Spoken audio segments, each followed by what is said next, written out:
बिस्मिल्लाहिर्रहमानिर्रहीम। राह रोशनी की मोअज़्ज़ज़ ख़वातीन व हज़रात, अस्सलामु अलैकुम। जैसे ही दुनिया बनाई उसके साथ ही उसे अपने अंजाम तक पहुंचाने की कुछ निशानियां भी बता दी ताकि लोग इबरत पकड़े और क़यामत से कबल तौबा कर ले। रसूलुल्लाह सल्लल्लाहु अलैहि वसल्लम ने क़यामत से पहले होने वाली जो निशानियां बताई है उनमें बहुत सी पूरी हो चुकी है, जबकि कुछ बड़ी पेशनगोइयाँ अभी ज़हूर पजीर नहीं हुई। इन पेशनगोइयों में एक बड़ी पेशनगोई इमाम मेहदी अलैहिस्सलाम का ज़हूर है, जो क़यामत से पहले होगा। आखिरी नबी हज़रत मोहम्मद मुस्तफ़ा सल्लल्लाहु अलैहि वसल्लम ने फरमाया कि क़यामत से पहले एक ज़माना ऐसा आएगा कि दुनिया में कुफ़र फैल जाएगा, ज़मीन जुल्म और सरकशी से भर जाएगी, इस्लाम सिर्फ मक्का और मदीने की तरफ सिमट जाएगा। उस वक्त नबी करीम सल्लल्लाहु अलैहि वसल्लम की बेटी सैयदा फातिमा की औलाद में से एक शख्स पैदा होगा जो रोही ज़मीन को अदल व इंसाफ से भर देगा। इनकी हुकूमत तमाम रोही ज़मीन पर होगी। लिहाजा आप सल्लल्लाहु अलैहि वसल्लम ने फरमाया, दुनिया ख़त्म ना होगी यहाँ तक कि अरब का बादशाह एक शख्स बनेगा जो मुझसे या मेरे घर वालों से है। इसका नाम मेरे नाम के मौक़िफ़ यानी मोहम्मद होगा और इसके बाप का नाम मेरे वालिद के नाम के मौक़िफ़ यानी अब्दुल्ला होगा। वो ज़मीन को अदल व इंसाफ से भर देगा जैसे वो जुल्म व ज़्यादतियों से बरी हुई थी। इस रिवायत से पता चलता है कि करीब क़यामत में मुसलमानों के हाथों से हुकूमत छीन चुकी होगी, हालात से बदतर हो जाएंगे और हर तरफ कुफर व शिरक आम हो जाएगा। इस दौर में हुकूमत पर बैठे रहनुमा ताऊत की अताअत करने वाले होंगे जो जुल्म व ज़्यादती करेंगे और आवाम उनसे परेशान हो चुकी होगी। लेकिन इस तारीख़ी दौर में एक नूर पटेगी, बिल्कुल इसी तरह जिसे अरब ज़माना जाहिलियत में कुफर व शिरक किया करते थे और पूरी दुनिया में जुल्म व सरकशी का बोलबाला था। इस वक्त अल्लाह ने इंसानियत की रहनुमाई के लिए इमाम कायनात हज़रत मोहम्मद सल्लल्लाहु अलैहि वसल्लम को महबूस किया था।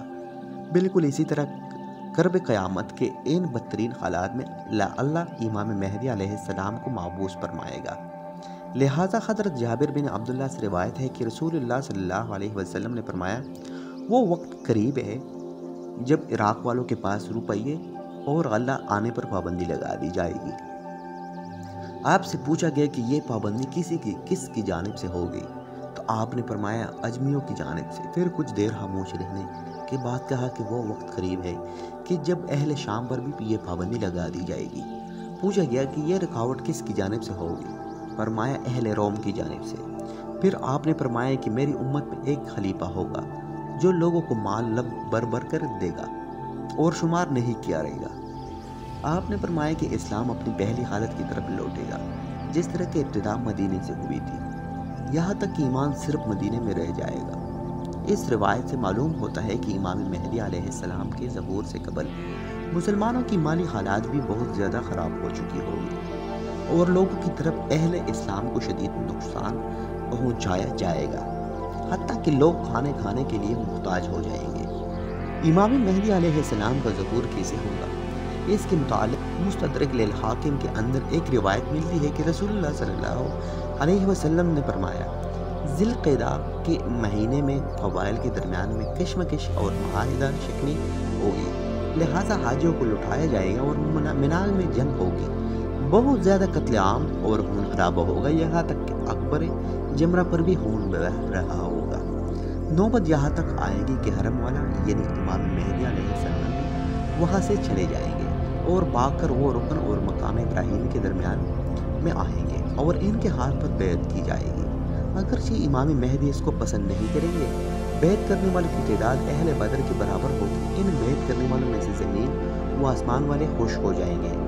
जब लोग भागे इमाम मेहदी अलैहिस्सलाम के पास आएंगे तो इस वक्त मेहदी काबा से लिपटे हुए रो रहे होंगे। चुनांचे लोग मेहदी से कहेंगे कि आइए हम आपके हाथ पर बैत करते हैं।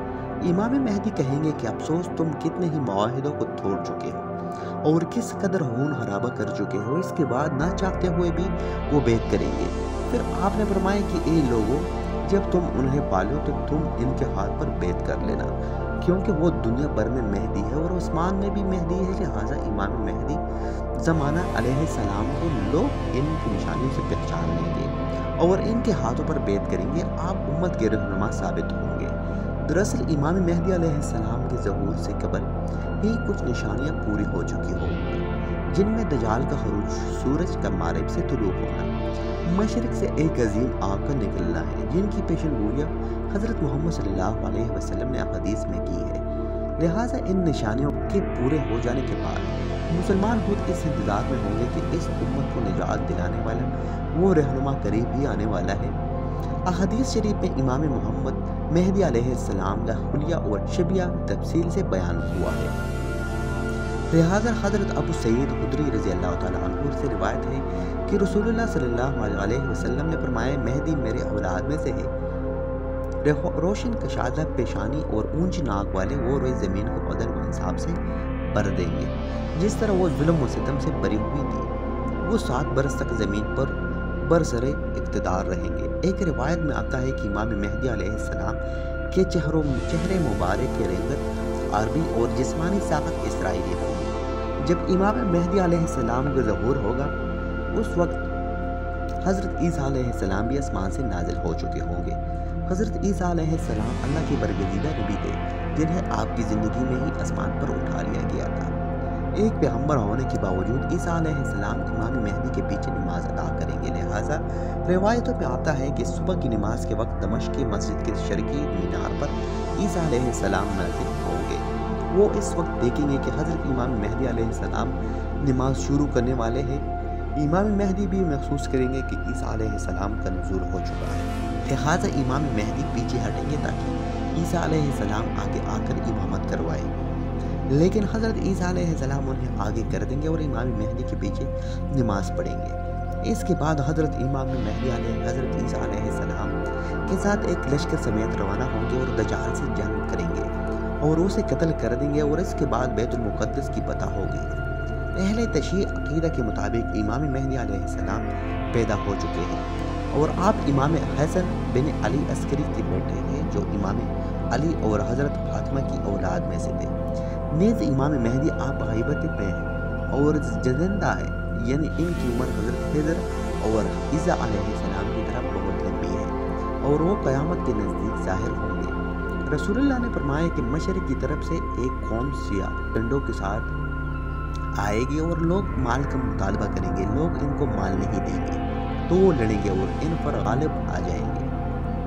اب وہ لوگ ان کے مطالبہ کو پورا کرنا چاہے گی تو وہ اس کو قبول نہیں کریں گے، یہاں تک کہ وہ اس مال کے میرے اہل بیت میں سے ایک شخص کے حوالے کر دیں گے، جو زمین کو اسی طرح عدل و انصاف سے بھر دے گا۔ جو لوگ نے پہلے اسے ظلم و ستم سے بھرا ہوگا، اگرچہ برف پہ چل کے آنا پڑے۔ ناظرین، یہ تھی آج کی ہماری ویڈیو پسند آنے کی صورت میں اسے لائک کریں، شیئر کریں، اپنے دوستوں کے ساتھ سبسکرائب کریں چینل کو، تاکہ ہر نئی ویڈیو کی نوٹیفیکیشن آپ کو ملتی رہے۔ نیکسٹ ویڈیو ملاقات ہوگی کسی نئی اور معلوماتی ویڈیو کے ساتھ، تب تک کے لیے اللہ حافظ۔